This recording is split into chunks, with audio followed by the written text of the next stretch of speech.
ለሰራተኛው ምቹነት የተፈጠሩ ሁኔታዎች ምን አሉ? አካባቢውን አረንጓዴ የማድረግ ምቹ የማድረግ ሁኔታ ነው። ዘመናዊ የህፃናትን ማቆያ አደራጅተናል። ጽዱ ነው።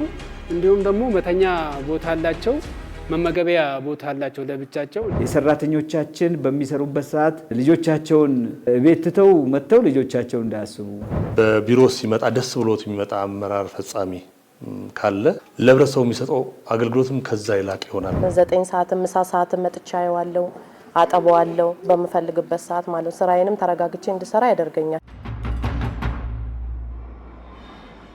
ይሄን የመሰለ የጂም ወይም ደግሞ የስፖርት ማዕከል ነው ያዘጋጀ ነው። ጧት ላይ ገብተን ስፖርት ሰርተን ወደ ስራችን ስንሰማራ የምናገኘው እርካታ አለ። የሚዲያ ስራ በጣም ጠንክረን ነው የምንሰራው። ከዚህ በተጨማሪም እንግዲህ ስቱዲዮ የምታዩት ትንሽ ለየት ያለ ነው። ይሄ የተሰራው ምንድነው?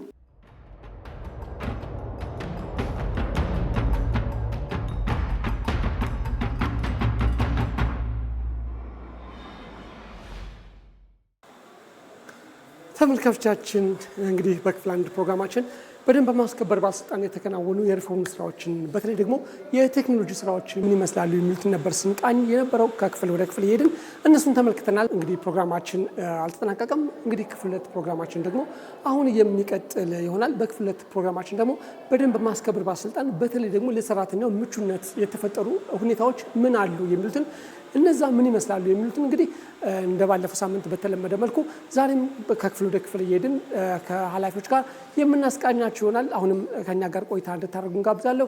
መልካም ቆይታ። አሁን ወደዛውን ቀጥል፣ ተከተሉ።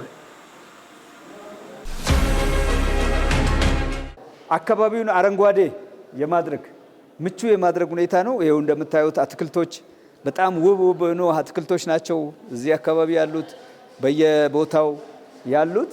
ስለዚህ በጣም ጥሩ ነው ሁኔታ ነው ያለው።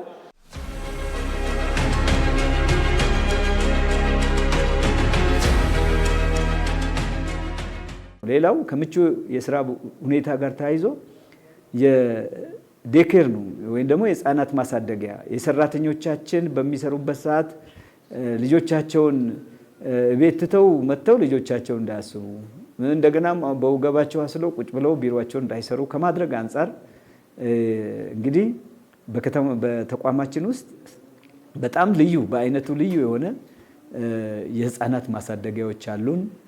ህፃናቶች የሚመገቡበት፣ የሚጫወቱበት፣ የሚተኙበት እንደገናም ደግሞ ችግርም ቢኖር የሚታከሙበት ሕክምና ማዕከልም አለው። አምቡላንስም አለን። ወዲያው ፈጣን የሆነ ችግር እንኳን ቢፈጠር ወደዛ ወደ ሆስፒታል ጤና ጣቢያ የምንሰጥበት ግን የመጀመሪያ እርዳታ የምንሰጥበት ራሳችን በራሳችን ይህንን አደራጅተን እየተንቀሳቀስን ነው ማለት ነው።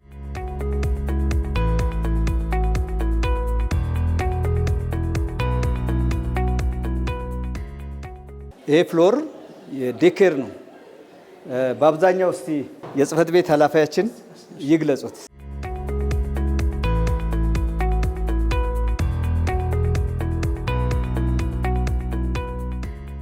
የህፃናት እንክብካቤ የሚደረግበት የህፃናት ማቆያ ለሰራተኛው አመቻችተናል። ምቹ የሆነ ዘመናዊ የህፃናትን ማቆያ አደራጅተናል። አንዳንዴ አባቶችም ይዘው ህፃናቶቻቸውን ይዘው እዚህ ያመጣሉ። እዚህ የሚንከባከቡ ሰራተኞች አሉ። የሰለጠኑ ሰራተኞች እዚሁ በቅርብ እየተከታተሉ ማጥባት የሚያስፈልግ ከሆነ የማጥቢያ ቦታ ተዘጋጅቶላቸው ምግባቸውን እዚሁ ተዘጋጅቶላቸው ይዘው የሚመጡም ከሆነ ይዘው የሚመጡትን የመመገቢያ ሰዓት ለይተው በዚህ ሁኔታ ህፃናቶቻቸውን እየተከታተሉ ያለምንም ስጋት እዚህ ስራቸውን መስራት ይችላሉ ማለት ነው። መግባትና ማየት እንችላለን። የህፃናት ማቆያችን ነው። እንግዲህ የተቋማችን ሰራተኞች ህፃናቶቻቸውን አምጥተው ለሞግዚታቸው አስረክበው ወደ ስራቸው የሚሄዱበት በመሃል ደግሞ መጥተው የሚያጠቡበት ዴኬር ነው ክፍል ነው ማለት ነው። እንግዲህ ክፍሉ እንደምታዩት ነው። በጣም የልጆች መጫወቻ አለ፣ ልጆች አሉ፣ መዝናኛዎች አሉ። ይሄው እንደምታዩት ነው። ይሄን ሁሉ ያሟላው ተቋሙ ነው ማለት ተቋሙ ነው ይሄን ሁሉ ያሟላው። እንግዲህ ህፃናቶች ቢያንስ ከ10 እስከ 15 የሚሆኑ ህፃናቶች አሉን። እነዚህ ህፃናቶች ይኸው በእንደዚህ አይነት ሁኔታ ነው የሚታዩት ማለት ነው። ይሄ የህፃናት ማቆያ ዴኬር መኖሩ ለወላጆች ትልቅ እረፍት ነው። ምክንያቱም እዚህ እናቶች እንዲሁም እኛንም አንዳንዴ ልጆቼ ይዘን እንመጣለን። ይዘን ስንመጣ እዚሁ ያለ ምንም አይነት ጭንቀት ልጆቻቸውን እዚሁ አስቀምጠው ስራቸውን በአግባቡ እንዲሰሩ ይረዳቸዋል ማለት ነው። መጫወቻ እንደ ልብ ነው። መጫወቻ የሚጫወቱበት አለ። በቂ አልጋ አላቸው። አንሶላው፣ ብርድ ልብሱ፣ ሁሉ ነገር ተሟልቶላቸው ነው። ሽንት ቤቱ እንትንም አለ፣ ፖፖም አለ። ህጻናት ከሆኑ ፖፖ፣ ተለቅ ተለቅ ካሉ ደግሞ ሽንት ቤት አለ። የምግብ ማብሰያ አላቸው። ምግባቸው ከቤትም ተቋጥሮ ከመጣ ይሞቅላቸዋል። እዚህም ሰርተን ማብላት የምንችልበት ሁኔታ ተመቻችቷል እና ሁሉም ነገር የተሟላ ነው። ንጹህ በቂ ውሃ አላቸው። ውሃ መጠጥም እንደ ልብ ነው ያገኛሉ ማለት ነው። እዚሁ ማጣሪያም እዚሁ ስላለ ከዚሁ በማጣሪያ መጠቀም ይችላሉ ማለት ነው። እነዚህ ህጻናቶች እዚህ በመቆየታቸው የእነሱ ወላጆች በሰላም ስራቸው እንዲሰሩ አድርጓል ማለት ይቻላል። አዎ በጣም ሰላም ሆነው ያለምንም ስጋት ልጆቻቸውን እንዲያሳድጉ ሆነዋል ማለት ነው። በእንደዚህ አይነት ሁኔታ ይሄው እየተጫወቱ ነው፣ እየተዝናኑ ነው። እናቶች አሁን ቤት ልጆቻቸውን አስቀምጠው የሚመጡበት ጊዜ ሀሳብ አሁን እዚህ ስራ ላይ ቢሆኑ ራሱ ተረጋግተው ስራቸውን በአግባቡ ሊሰሩ አይችሉም። ምክንያቱም እዛ ቤት ስለሚያስቡ ልጆቻቸውን ስለሚያስቡ ማለት ነው። አሁን ግን ይዘው ይመጣሉ፣ እዚሁ ያስቀምጣሉ፣ ተመላልሶ ያያሉ፣ እያጠቡ ወደ ቢሮ የሚመለሱበት አግባብ አለና ስራ ላይም ጥሩ ውጤታማ ናቸው። ምክንያቱም ተረጋግተው እየተመላለሱ ስራቸው ልጆቻቸውን እያዩ ወደ ስራ ገበታቸው ስለሚመለሱ ስራቸውን ላይም በጣም ውጤታማ ናቸው ማለት ነው። አንደኛው ጠቀሜታ ከኢኮኖሚም አንጻር ነው። ሁለተኛው ደግሞ ልጅን አጠገባችን አድርገን እዚሁ እያጠባን ስራችንን በአግባቡ እንድንሰራ አእምሯችንን አረጋግተን እንድንሰራ ያደርገናል። ከኢኮኖሚ አንጻር አጋዥ ቤት ውስጥ ብቀጥር ብዙ ነገሮች አሉ። ወጪ አወጣለሁ፣ የምግብ አለ፣ የምን አለ፣ ክፍያ በወር መከፍላት ይኖራል። ለዚህ እሱን እንዳልከፍል እንትን እንዳረግ አልኩኝ። በሁለተኛ ደረጃ ደግሞ ዴኬር ሌላ ቦታ ባስቀምጥም እንደዛው ክፍያ አለው። እሱንም አስቀርቶልኛል ብዬ አስባለሁ። እዚህ ደግሞ እንደ ልቤ ነው። እሱ መጥቼ 4 ሰዓትም 9 ሰዓትም ምሳ ሰዓትም መጥቼ አየዋለሁ፣ አጠበዋለሁ በምፈልግበት ሰዓት ማለት ስራዬንም ተረጋግቼ እንድሰራ ያደርገኛል እና ለስራም በጣም ብዙ ጠቀሜታ አለው። ተረጋግቼ ከሰራ ውጤታማ ሆናለሁ ማለት ነው በስራም ማለት ነው እና ልጄም ሳይጎዳ እኔም አይምሮዬ በተረጋጋ መስራት እችላለሁ ማለት ነው። ወደዚህ ስንመጣ መኝታቸውን እናገኛለን። ከ1 ዓመት በታች የሆኑ ህፃናቶች እንግዲህ መኝታ ክፍላቸው እዚህ ነው። አሁንም የተኙ ህፃናቶች አሉ፣ ማየት ይቻላል።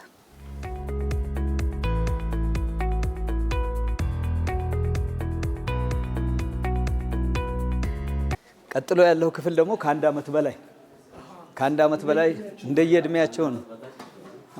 ከ1 ዓመት በላይ ደግሞ ይሄው ከ1 ዓመት በላይ የሆኑ ልጆቻችን ደግሞ በእንደዚህ አይነት ሁኔታ ነው የሚተኙት ማለት ነው። ደስ በሚል ሁኔታ ይሄው። ይሄ ምንድነው?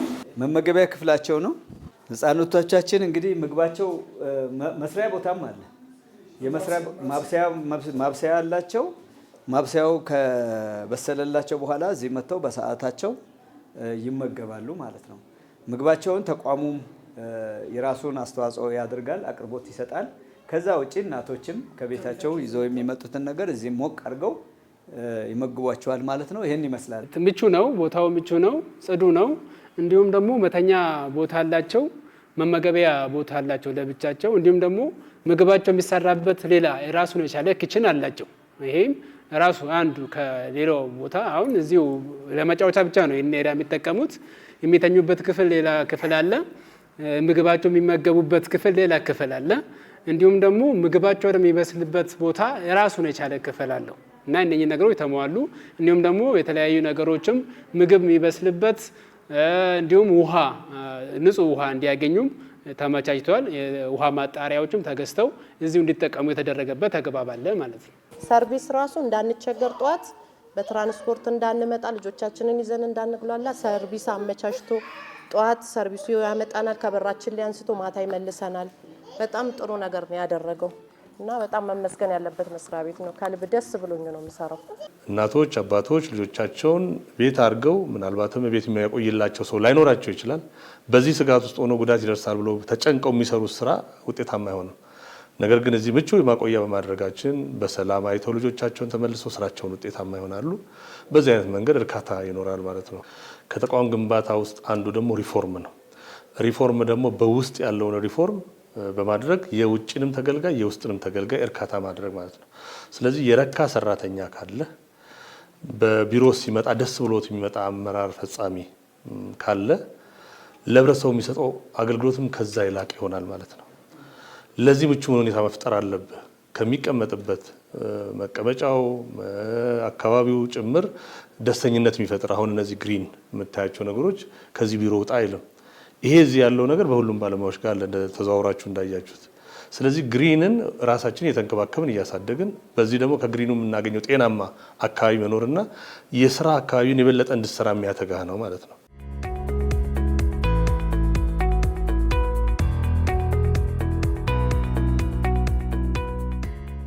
ምቹ የስራ ሁኔታን ከመፍጠር አንጻር አንዱ የኑሮ ውድነትን ከማረጋጋት አንጻር የሚሰራ ስራ ነው። ይሄ እንደ ከተማችንም ሰው ተኮር ተብሎ ወደ ተግባር የተገባበት ነው።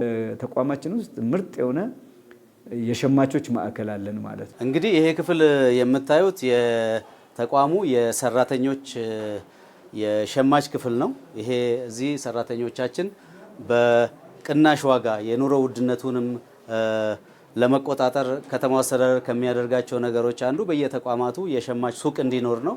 የደንብ ማስከበር ባለስልጣንም በተቋሙ የተቋሙ ሰራተኞች የተለያዩ ግብአቶችን በተመጣጣኝ ዋጋ ከዚህ እንዲያገኙ ከአዲስ አበባ ንግድ ስራዎች ኮርፖሬሽን ጋር ሆኖ እነዚህን ግብአቶች ለሰራተኛው የሚያቀርብበት ነው። ያው በተለይ ለምግብ ፍጆታ የሚሆኑና ለንጽህና የሚሆኑ ሸቀጦች አሉን እዚህ። እነዚህ ሸቀጦች እንግዲህ በየጊዜው ሰራተኛው አንደኛ በግዢም ይወስዳል፣ ቀጥታ ግዢ፣ ሁለተኛ ደግሞ ብርም ካጣ በደሞዝ ሲወጣ የሚከፍለው ብሎ ከዚህ ይሄዳል። ይሄ ነገር አሁን የያዝነው ዓላማ ወደ ሸማች ህብረት ስራ ማህበር እያሸጋገርን ነው ያለ ነው ማለት ነው። ታውቆ ህብረት ስራ ማህበር ሆኖ ሰራተኛው እዚህ አክሲዮኑንም እየገዛ ከዚህም እየተጠቀመ በኋላ የራሱ ሀብት ነው የራሱን ካፒታል የሚያሳድግበትን ሁኔታ እየፈጠረን ነው ማለት ነው። ይሄ ደግሞ ገበያ ከማረጋጋት አኳያ ከፍተኛ አስተዋጽኦ ይሄ ትልቅ ገበያን ከማረጋጋት አኳያ ከፍተኛ አስተዋጽኦ ነው ያለው። እዚህ ገበያ ሄዶ ሱቅ ሄዶ ሰራተኞች ጊዜንም ጭምር ከመቆጠብ የራሳቸውን ጊዜም ከመቆጠብ አንጻር እዚህ ለስራ ይውላሉ፣ ማታ ይሄን ይዘው ይገባሉ፣ ሱቅ ከመሄድ ይተርፋሉ ማለት ነው። ኦፊሰሮቻችን ሰራተኞቻችን የአካል ብቃት የሚሰሩበት ወደ ስራ ሲገቡ ጠዋት ከመግባታቸው በፊት ሰዓቱ ከመድረሱ በፊት ቀድመው መጥተው ስፖርት የሚሰሩበት ጂም ሴንተሮችንም የሰራንበት ሁኔታ ነው ያለን።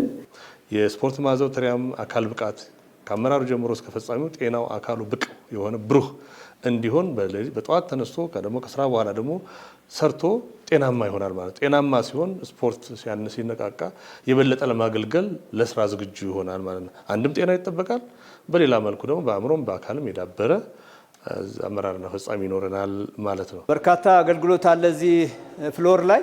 አንደኛው ጂም ነው፣ ጂም ቦታ አለን። ሁለተኛ ካፌ አለን። ሶስተኛ ደግሞ የመሰብሰቢያ አዳራሾች አሉ ማለት ነው። አሁን ወደ ጂማችን እንግባ። የአዲስ አበባ ደንብ ማስከበር ባለስልጣን እንግዲህ ስማርት ኦፊስ ከመመስረትን ባሻገር ሰራተኞቻችን ምቹ ሁኔታ ከመፍጠር አንጻር በተለይ በአካል የበቃ በአእምሮ ብቁ የሆነ ሰራተኛ ያስፈልጋል አዲስ አበባን የሚመጥንና። ስለዚህ ይህን የመሰለ የጂም ወይም ደግሞ የስፖርት ማዕከል ነው ያዘጋጀ ነው። ይሄ የስፖርት ማዕከል ሁሉንም የስፖርት ትጥቆችን ያሟላ ማዕከል ነው። ሰራተኞቻችን እንግዲህ ሰርተው ወደ ቤታቸው ከመሄዳቸው በፊት እዚህ ጋር ስፖርት ሰርቶ መሄድ የሚፈልግ ካለ ይሄዳል፣ በተራ በየዘርፍ ማለት ነው። ከዛ ውጪ ጠዋት ከቤቱ እንደመጣ ወደ ስራ ከመግባቱ በፊት አሟሙቆ ወደ ስራው ይገባል። ሻወር ቤት አለ። ጂሙ በእንደዚህ አይነት መንገድ የተዘጋጀ ነው። ሰርቪስ የተዘጋጀለት ነው። እንግዲህ በጣም ዘመናዊ በሆነ መንገድ አዲስ አበባን የሚመጥን አደረጃጀትና ዝግጅት አድርገን ነው እንግዲህ ወደ ስራ የገባ ነው። ጠዋት ከ12 ሰዓት ጀምሮ እስከ ስራ መግቢያ ሰዓት ድረስ እንጠቀማለን። ማታ ላይም ከ11 ሰዓት ከ30 በኋላ ሰርተን ወደ ቤታችን እንሄዳለን። ለሰራተኛው ምቹ ሁኔታ ከመፍጠር አንጻር በዚህ አይነት መልኩ ተደራጅቶ ይገኛል ማለት ነው። ስለዚህ ስፖርት ማስራት ይቻላል። አሁን እኛ እዚህ ቪው እያየን ኮሪደሮቻችንን እያየን ስልጠናዎቻችንን የምንሰጣበት ሁኔታ ነው ያለው ማለት ነው። እንደ ሳይክሎች አሉን፣ ክብደት የምናነሳበት አለን። ለወገብ፣ ለአንገት፣ ለተለያዩ ተግባሮች የምናከናውናቸው አሉ። እንግዲህ በአጠቃላይ ይህን ይመስላል የአዲስ አበባ ደንብ ማስከበር ባለስልጣን ማለት ነው። ያው ዘርፈ ብዙ ጥቅም አለው። ጤናን ከመጠበቅ አንጻር፣ ስሜትን ከማስተካከል አንጻር ጠዋት ላይ ገብተን ስፖርት ሰርተን ወደ ስራችን ስንሰማራ የምናገኘው እርካታ አለ፣ የጤና ጥቅም አለ እና ውሏችን መልካም ሆኖ ይውላል ማለት ነው።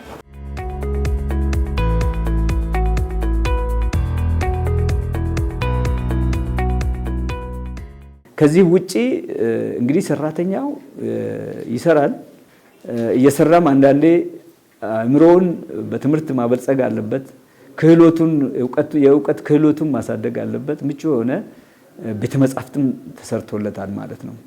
ይሄ እንግዲህ በጣም ዘመናዊ የሆነ ቤተ መጻሕፍት ነው። ይሄ ዘመናዊ የሆነ ቤተ መጻሕፍት በተለይ ሰራተኞቻችን በረፍት ሰዓታቸው ደግሞ ይመጣሉ። እዚህ ደግሞ ይመጡና የአእምሮ ምግብ ደግሞ እዚህ ይመገባሉ። ስለዚህ የእውቀት ክህሎታቸውን ይሄን በመሰለ የቤተ መጻሕፍት ውስጥ በመሆን አእምሮአቸውን ይመራመራሉ። የምርምር ስራዎችን ከደንብ ስራ ጋር ተያይዞ ምን ወንጀሎች ነው በከተማችን የሚበዙት፣ እንዴት አድርገን መቀነስ እንችላለን፣ የት አካባቢ ምን አይነት ወንጀል ይበዛል ብለው የምርምርም ጭምር የሚያደርጉበት ነው። ይሄ እንግዲህ እንደምታየው በሃርድ የተቀመጡ መጽሐፍቶች ናቸው። ከዚህ ውጪም ደግሞ በሶፍት ኮፒ መጽሐፍቶች አሉ። የሰራተኞቻችን እዚህ ጊዜ አግኝተው ካነበቡ አነበቡ፣ ካላነበቡ ግን ወስደው ቤታቸው ተውሰው ሄደው የሚያነቡበት ነው። የመረጃ ክፍሉም ይሄ ነው።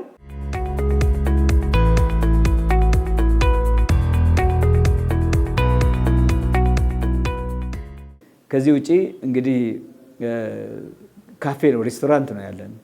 ይሄ የሰራተኛ ካፌ ዝም ብሎም ካፌ ሳይሆን ሬስቶራንት ነው በሚል ደረጃ የራሱ ሚና ያለው 40% እኛ የምንከፍልበት 60% ሰራተኛው የሚከፍልበት ሁኔታ ነው ያለው ማለት ነው። ለሰራተኛው የሚጠቀምበትን ካፍቴሪያ በጥሩ ሁኔታ አደራጅተናል። እንግዲህ በሚገርም ሁኔታ ይሄ የሰራተኛችን ካፌ ነው። ሰራተኛችን ካፌ በጣም ዘመናዊ የሆነ ካፌ ሳይሆን ሬስቶራንት በሚያስብል ደረጃ ተዘጋጅቶ ያለ ካፌ ነው። ይሄ ካፌ እንግዲህ ይኸው እንደምታዩት የምግብ ዝርዝሮች በጣም ቴክኖሎጂ በሆነ ሁኔታ ነው። ማን ነው እኔ ምን መመገብ እፈልጋለሁ የሚለውን ነገር በቁርስ በምሳ በራት ትኩስ ነገሮች፣ ቀዝቃዛ ነገሮች፣ ሶፍት ድሪንኮች በዚህ አይነት ሁኔታ ተዘጋጅተው ከነዋጋው ተቀምጠው ነው ያለው። ለምሳሌ ከነዚህ ዋጋዎች 40%ን እኛ እንከፍላለን ለሰራተኛው፣ መንግስት ይከፍላል 60%ን ይከፍላል። ካፌው በተቋሙ ማቴሪያል የተዘጋጀ አውትሶርስ ሆኖ ጨረታ አውጥቶ አዘጋጆችን ያስገባ ነው ማለት ነው። ገብተን ማየት እንችላለን። ሰራተኞቻችንን በአጋጣሚ እየተመገቡ ነው። እንግዲህ በአጠቃላይ የሰራተኞቻችን ካፌ ይሄን ይመስላል። ይሄ በሙሉ የምታዩት የሬስቶራንት እቃዎች በሙሉ በተቋማችን የተሟሉ ናቸው ማለት ነው። ተቋሙ ምቹ ሁኔታዎችን ፈጥሯል። ያው እንዳያችሁት የተቋሙ ሰራተኛ እዚህ ተረጋግቶ ስራውን እንዲሰራ የትራንስፖርት ሁኔታዎች የተመቻቹበት ሁኔታ ነው ያለው። ምሳውን እዚህ የሚበላበት ምቹ የሆነ ካፍቴሪያ ያለበት፣ ምቹ የሆነ የህፃናት ማቆያ ያለበት፣ እነዚህ ለተቋሙ ኢቭን ተቋሙ በሻይ ሰዓት እንዳይወጣ የሻይ ሰዓቱን በስራ ላይ እንዲያሳልፍ የሻይ ቡና፣ የመጠጥ ውሃ፣ ንጹህ አቅርቦት እነዚህን የመሳሰሉ ነገሮች አሉ። ስለዚህ አንደኛ ሰራተኛ በጠዋት ነው የሚገባው ትራንስፖርት ባለው በተመቻቸለት ትራንስፖርት ተጠቅሞ፣ ሁለተኛም ደግሞ ቅዳሜና እሁድ ምሽት ራሱ ብትለው ሰራተኛው በጣም ፈቃደኛ ሆኖ የሚሰራበት ሁኔታ ነው ያለው። ለዛ ደግሞ ምቹ ሁኔታ የተፈጠረበት ሁኔታ ነው። የተቋማችን ለህዝብ ግንዛቤ መስጠት ላይ አመዝኖ ነው የሚሄደው ማለት ነው። አንደኛው ኮሚኒኬሽን የሚዲያ ስራ ነው። የሚዲያ ስራ ላይ በጣም ጠንክረን ነው የምንሰራው። በጣም ስማርት የሆነ የኮሚኒኬሽን ስቱዲዮ መስርተናል ማለት ነው። እንግዲህ ይህ የምታዩት የኮሚኒኬሽን ዳይሬክቶሬት ክፍል ነው።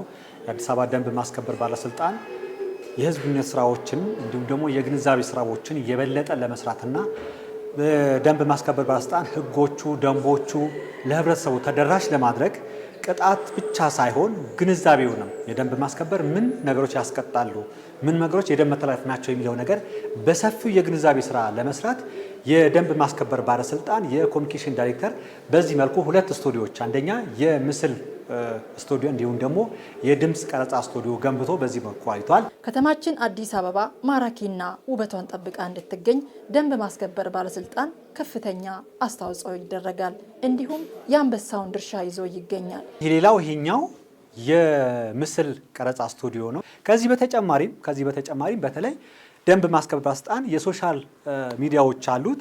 ፌስቡክ፣ ዩቲዩብ፣ ቲክቶክ፣ ቴሌግራም ሌሎችም አሉትና ለነዚህ ለሶሻል ሚዲያዎችንም ደግሞ ግብዓት የሚሆኑ ስራዎች የፕሮዳክሽን ስራዎች እዚህ እንሰራለን ማለት ነው። እንግዲህ በቆይታችን ተቋሙ የሰራቸውን ሪፎርሞች በተመለከተ እንዲሁም ደግሞ ስማርት ኦፊስ ከማድረግ አኳያ በርካታ ስራዎችን መሰራታቸውን በተመለከተ ቆይታዎችን ብዙ ማብራሪያዎችን ሰጥተንበት አልፈናል። እስኪ ይሄ ደግሞ በእርሶ ምን ፋይዳ አለው ብለው ያስባሉ ለተቋሙ?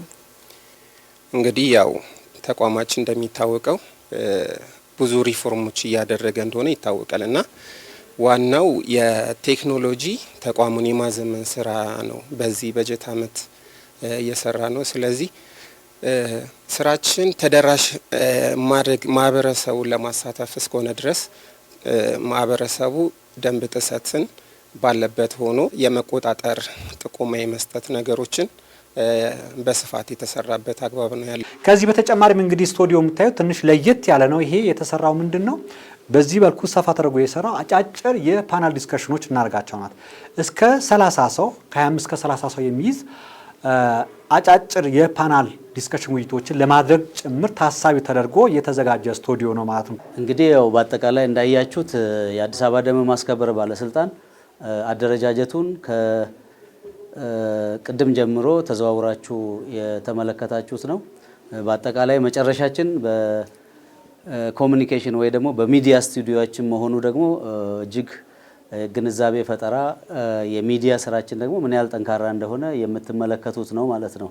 የምንሰራቸውን ስራዎች በዚህ በሚዲያ በመጠቀም በተለያዩ የአዲስ ሚዲያም በሬዲዮም በቴሌቪዥንም እንዲሁም ደግሞ በእኛ ባለን ሶሻል ሚዲያ ፕላትፎርሞች በሙሉ እየተጠቀምን የደንብ መተላለፍን የቀነስንበት አሁንም ወደፊትም በስፋት ልንቀንስበት የህዝቡን ግንዛቤ የምንፈጥርበት የሰራነውን ስራ ደግሞ ህዝቡም እንዲያውቀው እና እንዲማርበት የምናደርግበት ቦታ ነው። አሁን በአጠቃላይ ያያችሁት በሙሉ ቴክኖሎጂ ስራዎች ውጤታማ አድርገውናል ማለት ነው። ቅድም ባለው ስናጠቃልለው የደንብ ጥሰትን 82% ቀንሰናል የምንለው እነዚህ ሁሉ አደረጃጀቶች በሰው ኃይላችን፣ በቴክኖሎጂ፣ በአሰራር የሰራናቸው ስራዎች የደንብ መተላለፍን በከተማችን 82% እንቀንስ አድርገውናል። ይሄ በቂ አይደለም። አሁን ከተማችን ከደረሰበትና ከያዘው ስማርት ሲቲ ግንባታ ጋር አሁንም ከዚህ በላይ ብዙ ልንሰራቸው የሚገቡን የምንፈጥራቸው አዳዲስ አሰራሮች ይኖራሉ። ይሄ እንደመነሻ ሆኖን ግን የበለጠ ሊያሰራን የሚገባ ሁኔታ ነው። ዓለም አሁን በጣም እየዘመነች ነው ያለችው። ከተማችን ከዚህ ላይ ዓለም በደረሰችበት ደረጃ ደግሞ እየዘመነ እየሮጠ ያለ ከተማ ነውና ይሄ ከተማ የትልቅ ሀገር ህዝብ ከተማ ነው። የአፍሪካ ከተማ ነው። የዓለም ዲፕሎማቶች መናኸሪያ ነው። የሚጎበኝ የቱሪስት መዳረሻም ከተማ ነው። ይሄን ከተማ በዚህ ሁኔታ የደንብ ጥሰቱንም በዚህ ደረጃ ላይ ቀንሰን ከተማችን ንጹህ፣ ጽዱ፣ ለነዋሪዎቿ ምቹ ሆና የደንብ መተላለፍ የማይታይባት ከተማ እንድትሆን አጠቃለን የምንሰራቸውን ስራዎች ከዚህ በበለጠ ለመስራት እየተዘጋጀን ነው ማለት ነው። ተቋሙ እዚህ ደረጃ ደርሷል። በቴክኖሎጂ፣ በሰው ኃይል፣ በሎጂስቲክ በዚህ ደረጃ ደርሷል። ቀጣይስ ምንድነው ከሱ የሚጠበቀው የሚለውን ነገር ባጭሩ ለማንሳት እሞክራለሁ። እንግዲህ የአዲስ አበባ ደንብ ማስከበር ባለስልጣን በ2022 አዲስ አበባ ውብ፣ ጽዱ እና የአፍሪካ ተምሳሌት የሆነች ከተማ እንድትሆን ከማድረግ አንጻር ተቋሙ ሌት ተቀን በ24/7 ለመስራት ቆርጦ የተነሳና ወደ ግቡ የሚያንደረድሩ ተስፋዎችን ሰንቆ የሚገኝ ተቋም ነው በአሁኑ ሰዓት። ስለዚህ እንግዲህ በከተማችን ውስጥ የሚታዩ የደንብ መተላለፎችን መቀነስ ብሎም ማጥፋት የሚሉትን ራዕዮችን ይዞ ነው የሚሄድ ያለው። እንግዲህ እነዚህ ራዕዮችን ለማሳካት እንግዲህ አንደኛ ተቋሙ በበለጠ ጠንክሮና ጎልብቶ ከመቼውም ጊዜ መስራት ይጠበቅበታል። ኦፊሰራችን፣ ሲቪል ሰራተኞቻችን፣ አመራሮቻችን በጣም እዚህ ህዝብ የጣለብንን ኃላፊነት ህዝብ የሰጠንን አደራ በብቃት እንድንወጣ ከኛ ይጠበቃል። ከህዝባችን ደግሞ ከዚህ ተቋም ጎን በመሆን በከተማችን ውስጥ የሚታዩ የደንብ መተላለፎችን በጋራ ሆነን እንድንከላከል በዚህ አጋጣሚ ጥሬን አስተላልፋለሁ። ክብርት ከንቲባችን ለዚህ ተቋም የሚያደርጉት ተግባር የማይተካ ናቸው ማለት ነው። በሎጂስቲክ፣ በሰው ኃይል፣ በቴክኖሎጂ፣ በአሰራር፣ በአዋጆች፣ በደንቦች ይሄ ተቋም ተጠናክሮ የከተማው አለኝታ ሆኖ በአሁኑ ሰዓት ትላንት ከነበረበት ዛሬ ስመጥር ሆኖ እንዲወጣ ከጎናችን ሆነው በሞራል በማደራጀት እንደገናም ደግሞ ሞራል በመስጠት ስህተቶቻችንን ነቅሰው በማውጣት እንድናስተካክል በማድረግ ደግሞ ክብርት ከንቲባችን ትልቁ ድርሻ ስላላቸው በተቋሙ በህብረተሰቡ በህዝባችን ስም ሆኜ ደግሞ ታላቅ የሆነ ምስጋና አቀርባለሁ። ተመልካቾቻችን እንግዲህ የአዲስ አበባ ደንብ ማስከበር ባለስልጣን እያከናወነ ያለውን የሪፎርም ስራ በተመለከተ በሪፎርም ስራ ውስጥ በተጨማሪ ደግሞ የቴክኖሎጂ ስራዎችን በተመለከተ የሰራቸው ስራዎች ምን ይመስላሉ፣ በዚህም ደግሞ ምን ውጤት ተገኘ የሚለውን በተመለከተ ከደንብ ማስከበር ዋና ስራ አስኪያጅ ከሻለቃ ዘሪሁን ተፈራ፣ ከጽህፈት ቤት ኃላፊው ከአቶ ተስፋውን አሉላ እንዲሁም ደግሞ ከምክትል ኃላፊዎቹ ከአቶ ንጋቱ ዳኛቸውና ከአቶ ከፍ ያለው ታደሰ ጋር በመሆን ተቋሙን ጎበኘን፣ አየን።